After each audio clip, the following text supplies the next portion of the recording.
بسم اللہ الرحمن الرحیم۔ السلام علیکم۔ آج میں آپ کو احد پہاڑ کے نزدیک ایک مسجد کی زیارت کرواؤں گا کہ جس مسجد کی محراب کے نزدیک آج بھی حضور پاک صلی اللہ علیہ وآلہ وسلم کے خون کے قطروں کے نشان موجود ہیں۔ غزوہ احد کے دن جب آپ صلی اللہ علیہ وآلہ وسلم احد پہاڑ کے اوپر تشریف لے جا رہے تھے، کچھ دیر آپ نے یہاں پہ قیام فرمایا۔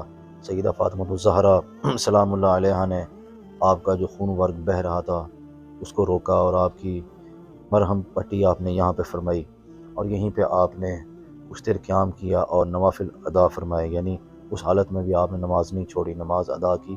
تو دوران نماز سجدے کی حالت میں چند جو خون کے قطرے تھے وہ اس پتھر کے اوپر گرے، جو آپ دیکھ سکتے ہیں محراب کی جگہ پہ۔ وہ آپ کو اگر نظر آ رہا ہو، یہ آپ دیکھ سکتے ہیں، یہ قطرے اب بھی یہاں موجود ہیں۔ میں نے اپنی آنکھوں سے ان کی زیارت کی ہے۔